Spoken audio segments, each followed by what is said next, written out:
This is a serious concern. The discussion is happening now. It should become obvious why things like pornography, not just the accessibility of pornography, but the intensity of pornography can negatively shape real-world romantic and sexual interactions. This isn't to pass judgment on whether or not people like or don't like pornography. That's an ethical discussion. It's a moral discussion that has to be decided for each individual. But any activity that evokes a lot of dopamine release will make it harder to achieve the same level and certainly the greater level of dopamine through a subsequent interaction. So yes, indeed, many people are addicted to pornography. And yes, indeed, many people who regularly indulge in pornography experience challenges in real-world romantic interactions. When somebody pursues a drug or an activity that leads to huge increases in dopamine, and now you understand that afterward the baseline of dopamine drops because of depletion of dopamine, the readily releasable pool, the dopamine is literally not around to be released, and so people feel pretty lousy. And many people make the mistake of then going and pursuing the dopamine evoking, the dopamine releasing activity or substance again,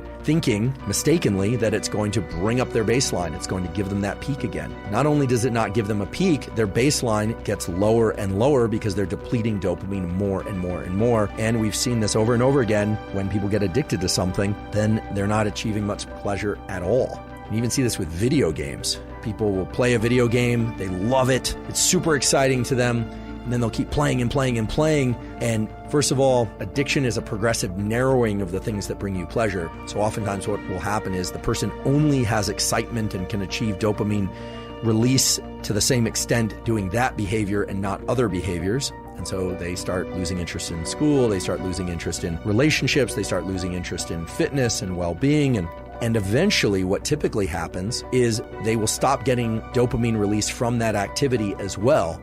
And then they drop into a pretty serious depression. What about the more typical scenario? What about the scenario of somebody who eating foods that really evoke a lot of dopamine release in the middle of the week? They're drinking 1 or 2 days on the weekend. They are one of these work hard, play hard types, so they're swimming a couple miles in the ocean in the middle of the week as well. They're going out dancing once on the weekend. Sounds like a pretty balanced life as I describe it. Well, here's the problem. Dopamine is not just evoked by one of these activities. Dopamine is evoked by all of these activities. And dopamine is one currency of craving, motivation, and desire and pleasure. So even though if you look at the activities, you'd say, well, it's just on the weekends, or this thing is only a couple times a week. If you looked at dopamine simply as a function, as a chemical function of peaks and baseline, it might make sense why this person, after several years of work hard, play hard, would say, yeah, I'm feeling kind of burnt out. I'm just not feeling like I have the same energy that I did a few years ago.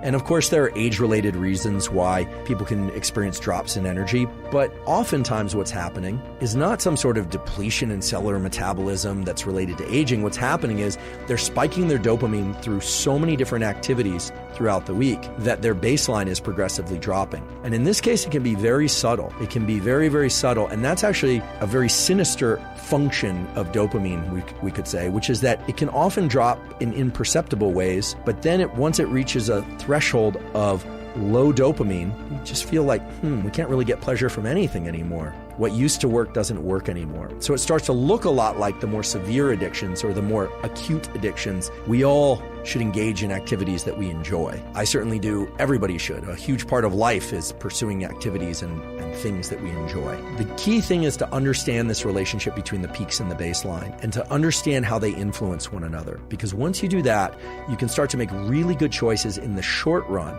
and in the long run to maintain your level of dopamine baseline, maybe even raise that level of dopamine baseline.